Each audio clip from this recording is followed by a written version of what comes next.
Hello and welcome to In the Cool of the Day and today's segment of Lay to Rest. Live well, rest well. I'm your host, Ruth Pegeron, and I have a special show for you today. My guest is a speaker, writer, and grief loss navigator expert. She's also the author of 2 books, When Tears Have Voice and The Golden Strand. So please join me in welcoming Nora Neal-Daggett to the show. Hello, everyone, and hello, Ruth. Thank you so much for the privilege of being on with you today. Yes, Nora. So thank you so much as well for inspiring many in this navigation of grief. I know you've inspired me personally, which brought me to invite you here so that you can touch even more people. So, Nora, I just want to start with just you telling us your story. Well, Ruth, Nora Speaks Life came out of the loss of not one, but 2 husbands. I buried a husband in 2004, Reuben, and then I buried another husband in 2017, whose name was Wayne. And it was through those deaths that broke me open and poured me out that I became really, really naked and wanting so very badly to be whole again. And as I processed through those losses, I remember saying to God in 2004, I don't know how to do this. And I heard one moment at a time, one step at a time. And then when Wayne died in 2017, I said to him, I don't understand this, but I know you're sovereign. And that's how I got through that particular death. So one moment at a time, one step at a time. God, I don't understand, but you are sovereign. Brought me to what I call my kitchen meltdown in 2017. After Wayne had died, I was yelling and screaming at God on a Sunday morning. What do you want for me? You've taken 2 husbands from me. And I clearly heard him say, you're going to stand before hundreds of people and help them navigate the treacherous waters of loss. And that's when Nora Speaks Life was born. Wow, Nora, what a story. And how soon after the second husband was Nora Speaks birthed, or was it after the first husband? After the first husband, the first book was written, Okay. When Tears Have Voice. And I just utilized that book to help others that I knew who were dealing with loss of a husband. When the second husband died, that's when Nora Speaks Life came into existence, because I knew from that message that I had gotten in my kitchen that there was more for me to do beyond the loss of 2 husbands. God had a plan and a purpose through those deaths for me to reach back and help other people navigate. So my slogan is, loss is not a destination. So your first book was after your first husband. Now, Yes. Was that geared towards widows? Is the audience for that book for widows only? Primarily because it is my journey from the day that he unexpectedly died and how I was led into the room after he had died.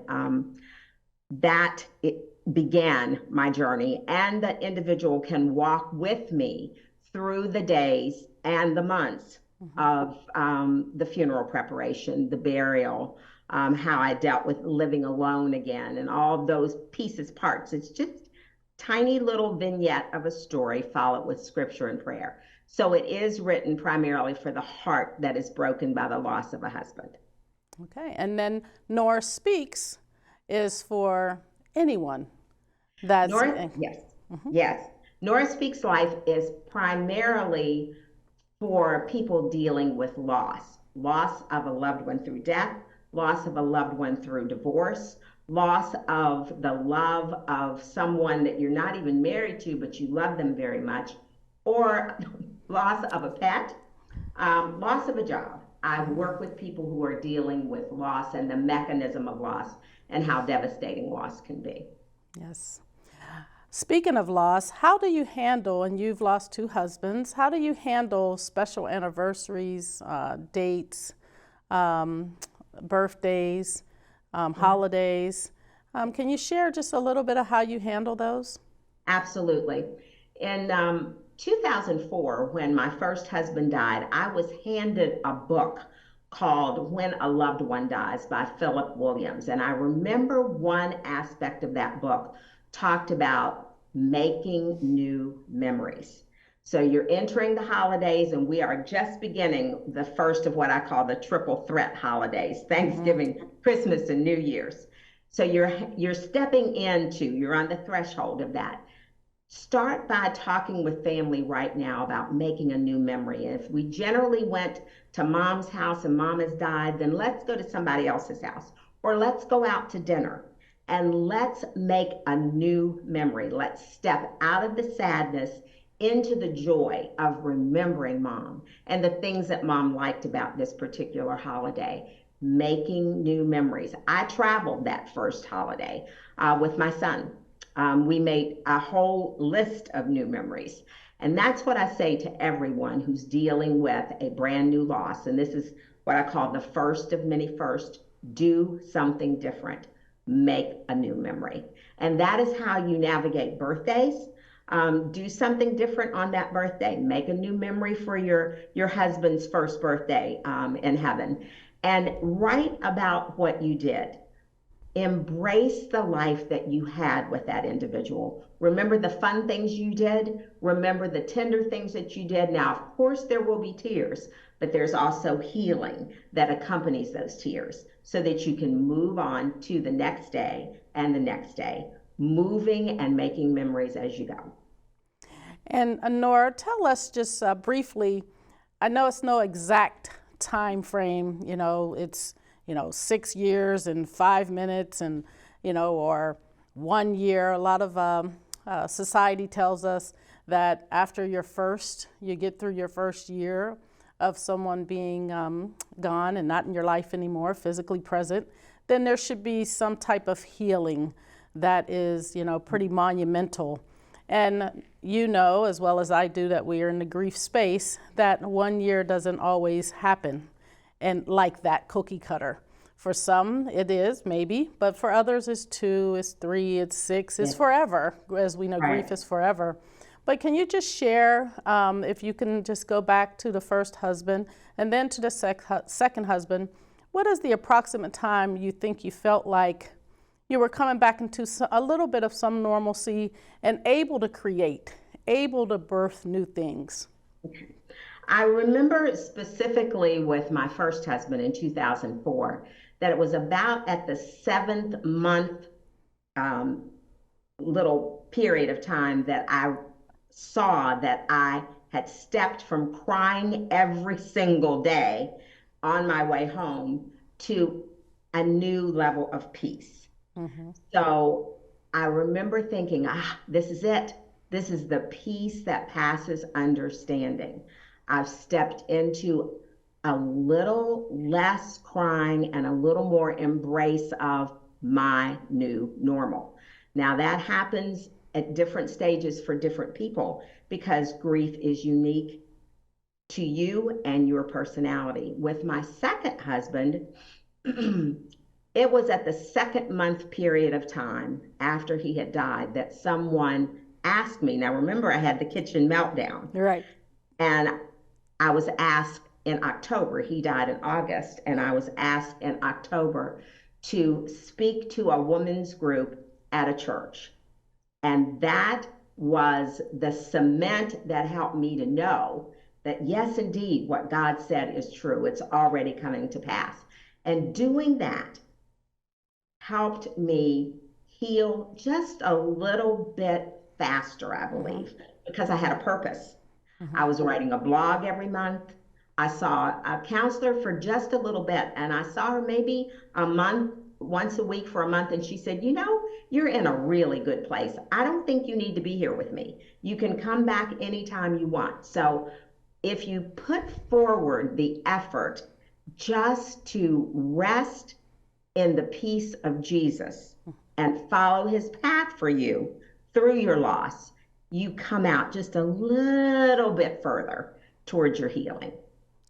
And with that, what does hope and healing look like? Or, what for you specifically? For me. Yes. For me.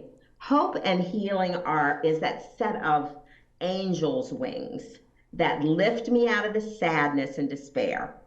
I remember the first time I closed my eyes and I was praying about the fracture in my heart. I was praying about the pain in my heart. And I saw an angel streaming up through the water, just propelling herself up through the water. Her wings were pushed back and she was soaring. And that's exactly how I feel as I close my eyes and imagine my healing. And that's exactly what healing is. It is moving to the next step. And the hope of Jesus never leaves us if we, in fact, grab onto it, ask for help through the difficult times, ask for healing, ask for the ability to move beyond the despair, to move beyond the sadness into what he has for you, because it's for sure there's a plan and a purpose for every single life that was created, and you are a created being. He's got a plan and a purpose for you on the other side of this pain, on the other side of this hurt. And your entire being is just to get to that place that he wants you to be. And that other side. And that other side is very, very important. And it's possible. And we want to let all of our viewers know that are going through this, that the hurt of loss. Love hurts. And if it didn't, we wouldn't feel that way. And with love, it comes a lot of fractured hearts and a lot of fractures when you have back-to-back. There are a lot of people that have, in your case, 2 husbands. Did you lose anyone else in between the 2 husbands by chance? Any other close family members? My parents, my mom and my dad, died in 2009 within 4 months of one another. Oh, wow. I'm an only child. And I immediately, my most immediate feeling when my mother died after dad did is I'm an orphan. But immediately my phone began to ring, my beeper went off, my iPad, the house phone, and it was if all of heaven were saying, you are not alone. There are people who love you and there are people who are with you. Yes. There was that little shred of hope right there at that moment. That when I needed it, it was given. It was given. Wow, that's unbelievable too, to lose both parents within 4 months. I would feel like an orphan. Losing my parents 10 years apart, I feel like an orphan, so I definitely can relate to that. Now we're going to go for a short break here shortly, and when we come back, I would like you to tell us about your new creation with Memory Box. Okay? So we'll return after a short break.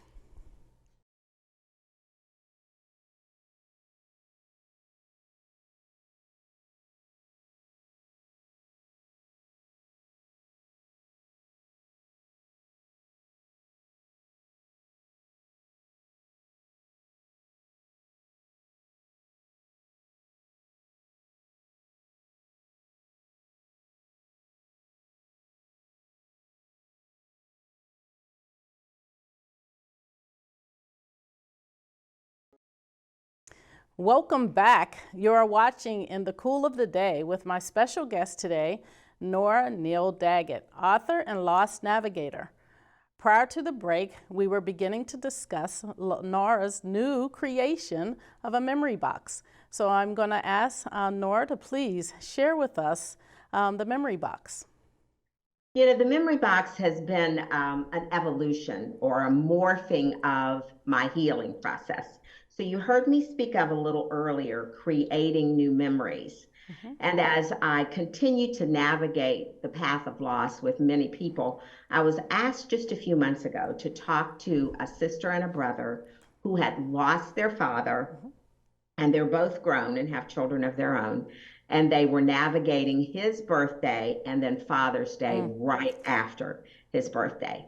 So I was just talking with them about different things that they could do, each of them individually, to commemorate and remember and embrace his loss. So we talked about, for the girl, daddy-daughter dances, first dates, you know, camp outs, anything that you hold dear to your heart. I want you to take time to write it out and put it in a pretty box for your children so that they can know all about Grandpa. And I told the brother to do the same thing. Then a little bit later on, somebody asked me, have you ever thought about putting together a box for people so they wouldn't have to do that? And I went, oh, sure, I can do that. So voila, there the idea came. So the memory box is my contribution to anyone that is dealing with a loss, and especially for the holidays. I simply say when a Hallmark card is not enough, you can give Creating Memories, this special little box. And it just comes with different writing implements. It comes with different types of paper. It comes with stickers, and it comes with a scroll of prompts to give you ideas about what to write about. And it's especially beautiful to do during the holidays when you're trying to create those new memories. Everybody can take a piece of paper of their choice, the pen of their choice of color, and sit down and write a special memory of Grandpa or Grandma or your husband who has gone on. And that way you are building a legacy of memories for your family for generations to come. This is the gift that keeps on giving because you pass it down, and all those little special nuances about your loved one will be kept in this box, and families can read about it and laugh about it. And once again, as you sit as a family to do this 30 minutes or so before dinner, there may be tears and there will be laughter, but there will be healing at the same time. Yes, and that leads me to a question. I was going to say, how does the memory box help with healing? Because I can see it being used in two ways, like you just mentioned. One would be right before dinner, especially during the holidays when everyone's together and everyone contributing and putting their memories of the loved one that's not with us into that box. But I can also envision it just for someone individually doing it as well, and putting their memories and thoughts together with the tears all alone. How do you think that promotes healing in either setting, where we're as a family or an individual? How does that promote healing? Well, the one thing that it does within the family is allows the family to interact and share their stories. Okay. Mm-hmm. And that in itself, with everybody chiming in, there's nobody that's fussing, there's nobody that's arguing. The family is together, and it provides a cohesiveness with these memories. And with the individual who is alone, it is healing because they are not only thinking of the sadness of the person not being there, but they're remembering the beauty of the relationship. They're remembering those fun things that they did together, or those special walks along the beach, or that time we went to Old Town Alexandria and ate at a great restaurant. You know, those kinds of memories. Yes. Of course, you're going to laugh, and of course, you're going to cry. But for every tear that we shed, it is kept in a vial, and that promotes our healing. Yes, well said, and I can envision that to happen as well. You also mentioned something in your idea for the memory box was legacy. Yeah. So legacy is created pretty much after we do leave this earth and we're no longer physically here. Then we pretty much start, or we hear of someone's legacy. So the memory box, I guess that would just pass down to generation, or just expand upon that a little bit. It really is the concept of passing it down so that my great-great-grandchildren will know about my grandmother who made this absolutely fabulous pumpkin chiffon pie and have the recipe is a beautiful thing. Yes. It was something she made every Thanksgiving. It was made with love, and it took hours to make because of, the layering of this and that and the other. But now my grandchildren are going to have that recipe to give to their children. And that's a legacy of Mom Frank that would not be there if it weren't for me thinking about the memory box and placing these things in it. Yes. And then about what size is a memory box? What would be the size of it? You know, it's interesting, Ruth, because I started out with a box that's 12 inches long and 5 inches deep. But I just made a smaller box for an organization that wants to give it to all of their people who have lost someone. So it's just filled with pretty little note cards and pens that they can give as a starter box Ah, to families. Yeah. right. Okay, so it's a great idea. I just think it can help so many people, and it's not a hard idea at all. No, no. It's writing a memory, and Yeah, once you start writing, the healing does take place. That's for sure. true. That's Yes. absolutely true. So let's just move on a little bit. I just want to know, is there anything else, first of all, you want to add to the memory box um, inspiration for our viewers? The one thing that I want everyone to think of, especially over the holidays, is the memory of a holiday can be devastating or it can be joyful. And the whole idea behind the memory box is to bring the joy of the person that you loved into the holiday and have that memory be something that's golden. Have that memory be something that's a little sparkling gem or a little sprinkle of love from the one that's departed. The memories of our people are those golden strands in our hearts that connect us from ourselves to them. And you can always pull back on that golden strand and remember the fun times, the beautiful times, and the happy times. That's what I want you to remember. Yes, for the memory box. Awesome. What are some other resources? You mentioned a book that you had received in your first husband's passing, but fast forward a little bit today. What are some other resources that you may recommend for someone that's going through this? I know you mentioned that you went to a counselor for a little while. That's always a good resource. What are some other things that you might want to mention? Just maybe one or two things. Okay, one of the things that I know that is exceptionally important is your relationship with your creator, your relationship, your intimacy, locking in tighter to walk through your hurt, to walk through your loss. So I used a book, and I still use this book a lot. It's called Jesus Calling by Sarah Young. She writes as if Jesus is speaking to you, and it is such a healing balm to your soul. When you read a scripture verse that someone has just kind of laid open for you, and it's as if Jesus is talking to you. One of my other favorite writers is Oswald Chambers, my utmost for his highest. I do that one almost daily because it is an inspiration. It really does help you grow. You have to believe that there is more for you beyond this loss. You have to believe that, you have to stand on it, and you have to reach for it. That's the only way it's going to happen. Yes, I like that. You have to reach for it. It does take grief when you're experiencing loss. It does take a lot. You have to pull a lot out of you, of your own self, and taking those steps forward and having those tears. You do have to do a lot for yourself. Yes, So absolutely. I think reaching is a good term to use. Reach, and you have to reach inside. So thank you for that. Now, I want to ask you, we didn't talk about music at all, but I do know that music is a universal way that many people heal, especially.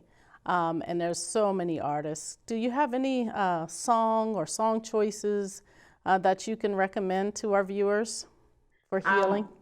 One of my very, very favorites is Richard Smallwood and his group of singers, but he has a song called Jesus, You're the Center of My Joy. That is one of my very, very favorites. And then the other one is an old song, and it's done by a group whose name has left my head, but it's called God's Got It. And if you just look that up, whatever you need, he will supply. If it's love, if it's joy, if it's peace, God's got it. Yes. And in the same way, I'm going to ask if there's any exercising regimen, if there's any activities that you can also recommend maybe to help people with healing from from grief, as we know everybody walks in it very differently. Absolutely. You know, to be outside when the weather is not inclement, to walk in God's nature, to quietly observe the day, listen to the birds singing, talking. I used to imagine, because both of my husbands died in August, I would just look above the clouds and think, somewhere up there they are. I just know they are. And I could feel the peace of them looking on or looking at me or down on me, feel their presence. So I strongly recommend walking, which does get us out and communing with nature. I also think that weightlifting has Is a good been one. very good. Right. Weightlifting Okay. was excellent for me because it strengthens us and it gives us the ability to push out those endorphins and lift that weight, because there's nothing that we can't do with Jesus, and that includes lifting weights. Right, exactly. Well, thank you so much for all of that insight and sharing your story. And I just want to ask, how can people stay connected with you? Okay, I have an interactive WhatsApp, and that's Nora Speaks Life, and at least once to twice every other day. There is generally a upload of inspiration for you, either from me or from someone else. And then I also have moments of inspiration on my Instagram. And I also have a little blurb from Nora Speaks Life on Instagram and Facebook, both under Nora Speaks Life or Nora Speaks Life 2. All right. Well, thank you, Nora, again for being here today. It's that time to say goodbye. If you have any questions about today's segment, please see the information scrolling below. And the way Nora just told you, you can connect with her as well. You've been watching In the Cool of the Day, and today's segment of Lay to Rest, Live Well, End Well. Thanks for watching. We'll see you next time. Bye-bye.